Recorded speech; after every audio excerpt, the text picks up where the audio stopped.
নমস্কার বন্ধুরা, বিনা রান্নাঘরে তোমাদের সবাইকে স্বাগত। আজকে আমি এনেছি পটল পোড়া। তাহলে আসুন বন্ধুরা, দেরি না করে এই পটল পোড়ার ভর্তাটা দেখে নেওয়া যাক।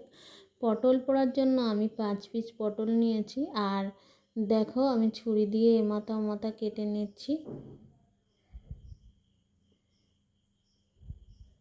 এবার কাটার পরে কিন্তু আমি ছুরি দিয়ে একটু ছিদ্র করে নেব। ছিদ্র না করলে কিন্তু যখন পোড়াতে যাব তখন কিন্তু ফটফট করে ফেটে উঠবে, এই জন্য আমি ছিদ্রটা করে নিলাম।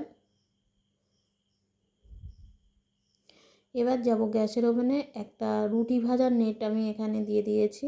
তোমাদের কাছে যদি ভালো জ্বালতি থাকে তাহলে কিন্তু সেই নেটে তোমরা বসাতে পারো। আমি এখানে আমার নেট ছিল না, তাই জন্য রুটি ভাজার নেটেই আমি পুড়িয়ে নিচ্ছি।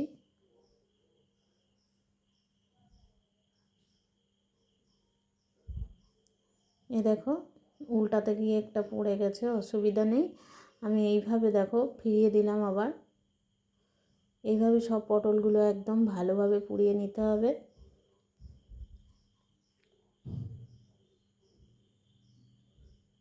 এই দেখো ভালো করে পুড়ে গেছে, দেখতেই পাচ্ছ। এবার আমি একটা বাটিতে নিয়ে ভালো করে ঠান্ডা হতে দেব। ঠান্ডা হয়ে গেলে কিন্তু পটলের খোসাগুলো আমি ছাড়িয়ে নেব। আর এখানে যেগুলো নিয়েছি, কয়েকটা কাজু বাদাম, কয়েকটা রসুন, একটা কাঁচা লঙ্কা আর একটা পেঁয়াজ। এবার দেখো পটলটা ঠান্ডা হয়ে গেছে, আমি খোসাগুলো এইভাবে তুলে নিচ্ছি।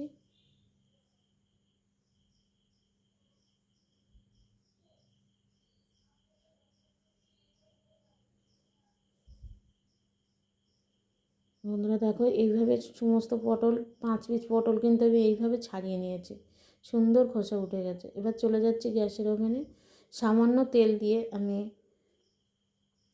এখানে, তোমরা কিন্তু শুকনো লঙ্কা ব্যবহার করতে পারো, আমি বাচ্চারা খাবে বলে আমি শুকনো লঙ্কা, এমনি লঙ্কাটা কম দিয়েছি। কয়েক কোয়া রসুন দিলাম, একটা কাঁচা লঙ্কা আর কয়েকটা কাজু বাদাম, আর দিয়ে দিলাম 1 চামচ কালো জিরে।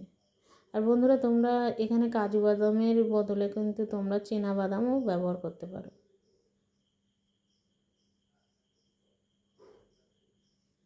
এবার দিয়ে দিলাম পেঁয়াজটা।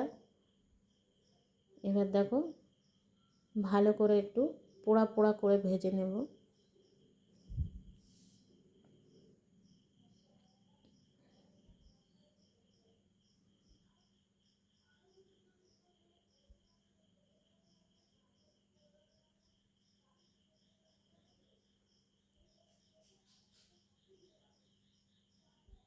এবার 1 চামচ লবণ দিয়ে দিচ্ছি এখানে। এখানে আমি হলুদের ব্যবহারটা করছি না, তোমরা যদি চাও তাহলে হলুদটা দিতে পারো। এবার দেখো পটলটা আমি দিয়ে দিলাম। পটলটা দিয়ে এর সাথে মিশিয়ে নিচ্ছি। এবার এই বাটির মধ্যে আমি তুলে নিচ্ছি।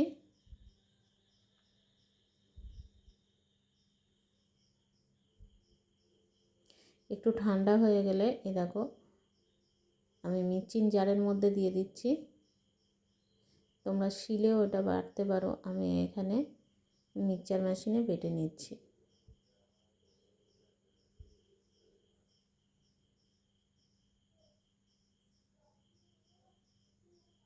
দেখো বন্ধুরা, বাটাটা হয়ে গেছে, একটু পাতলা হয়ে গেছে। তোমরা কড়াই আর একটু নেড়ে নিতে পারো, আমি এখানে কড়াই আর নাড়লাম না।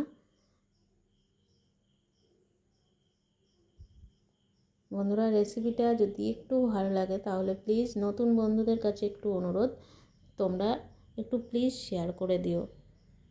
তোমরা খুব ভালো থেকো, সুস্থ থেকো। আবার দেখা হবে বিনার এই রান্নাঘরে অন্য কোনো ভিডিওতে। ধন্যবাদ।